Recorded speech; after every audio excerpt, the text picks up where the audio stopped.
Bonsoir à toutes et à tous. Donc, chronique exceptionnelle. Alors, j'ai beaucoup réfléchi avant de faire cette chronique, loin s'en faut, notamment à la lumière des événements.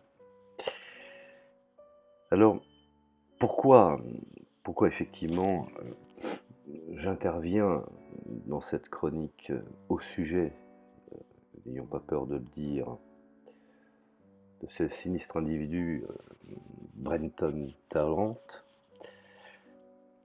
puisque tout le monde sait aujourd'hui que c'est l'assassin, effectivement, qui a opéré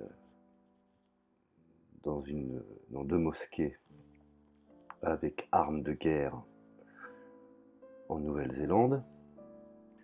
Alors, ce citoyen australien, Brenton Tarrant, qui a organisé effectivement l'exécution massive de fidèles du quotidien de mosquées dans la ville de Christchurch, en Nouvelle-Zélande,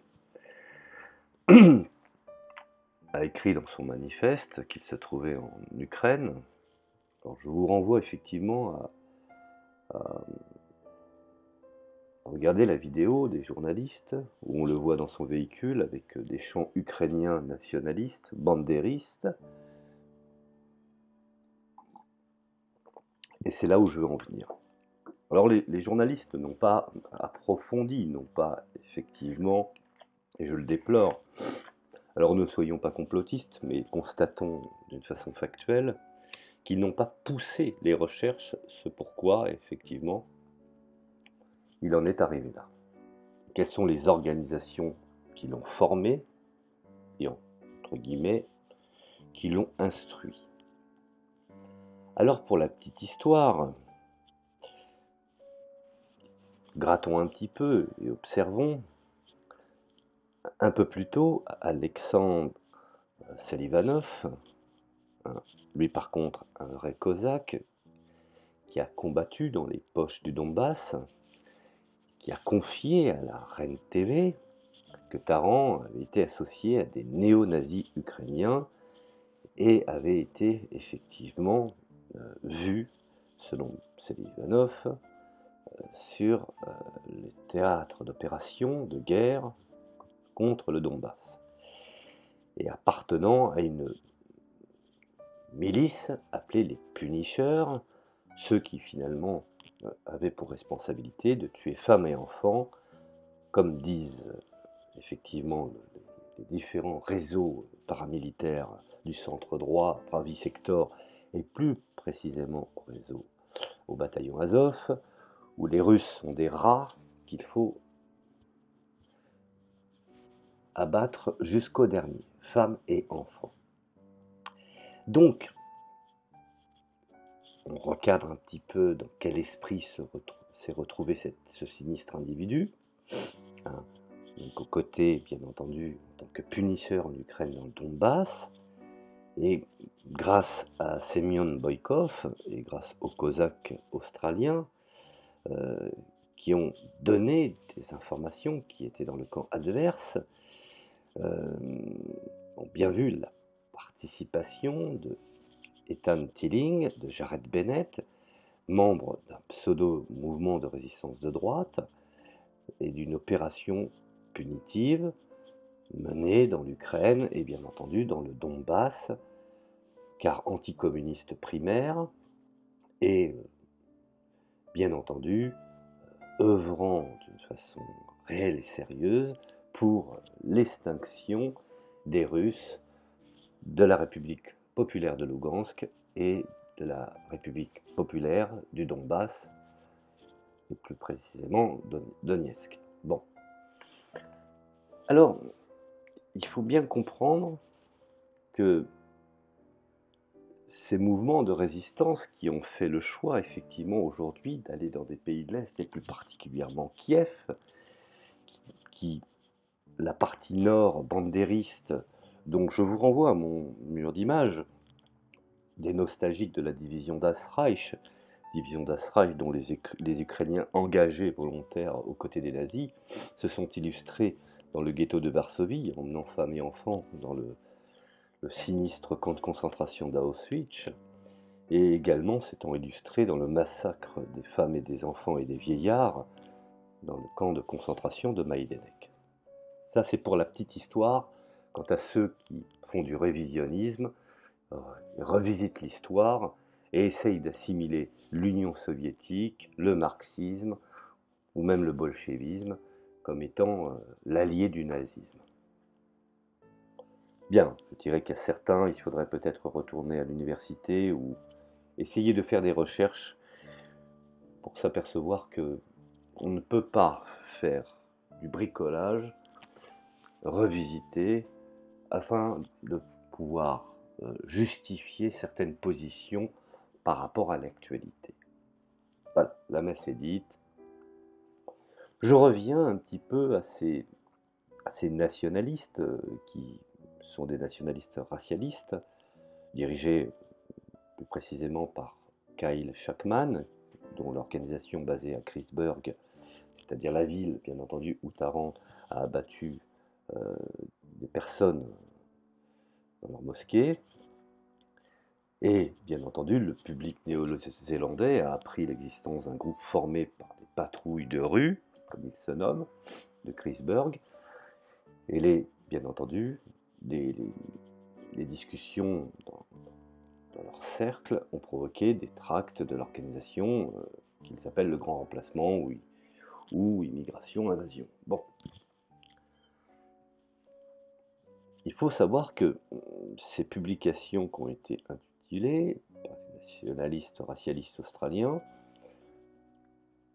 ont des connexions, je dirais, avec les mouvements radicaux ukrainiens, ils ne s'en cachent pas, et la communication est non seulement, je dirais, directe, mais elle est aussi physique, puisqu'ils se rendent là-bas pour se former dans des bataillons. Et donc, la connexion, je dirais, du tireur de Kreuzberg avec les radicaux ukrainiens est aujourd'hui un fait, c'est factuel. Puisque même en Ukraine, il suffit de reprendre un petit peu les journaux de ces différents mouvements, n'hésitent pas à mettre des photos et se font fiers de l'acte qu'a commis ce sinistre individu. Alors pourquoi je reproche aux journalistes de ne pas avoir approfondi? Peut-être parce qu'aujourd'hui, l'Ukraine du Nord est effectivement l'allié de la Commission européenne, de l'OTAN, de la CIA. Bref, effectivement, cela peut être gênant. Et donc, il faut être clair, ce tireur n'est pas un tireur isolé, c'est un tireur qui a été formé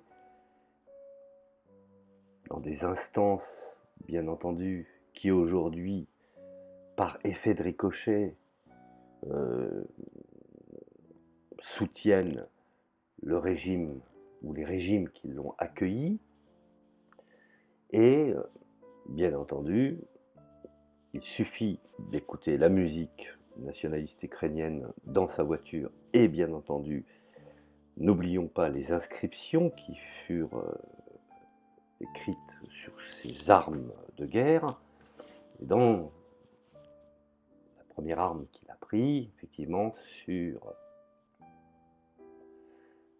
le chargeur, nous trouvons le nom de Stéphane Bandera.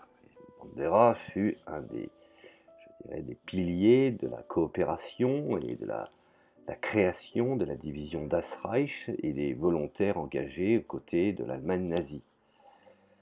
Donc, non seulement Brenton Tarrant a peint sur une arme certains noms qui sont aujourd'hui révélateurs, et qu'avec cette arme, il a tiré sur les individus, ce qui est hautement symbolique,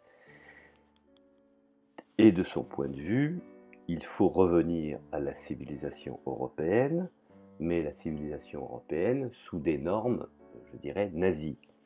En outre, n'oublions pas qu'il revendique aussi l'appartenance à un mouvement qui a pour emblème une roue solaire qui dessinait un soleil noir. Rappelez-vous le cercle de Thulé, preuve supplémentaire qu'il était effectivement néo-nazi. Et le soleil noir est un symbole occulte, ésotérique, largement utilisé dans le mysticisme néo-païen nazi en Allemagne dans les années 30 et les années 40. Ce signe est populaire auprès des néo-nazis puisqu'il est revendiqué, il est affiché, frappé sur les drapeaux et sur les symboles également des différents uniformes, des régiments, des volontaires ukrainiens du bataillon Azov.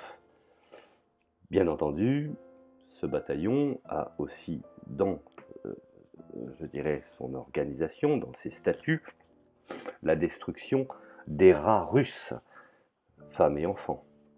Donc, pour la reprise du Donbass et je n'aime pas utiliser ce mot-là, mais effectivement, le génocide du peuple russe sur l'ukrainisation de l'ensemble du territoire ukrainien.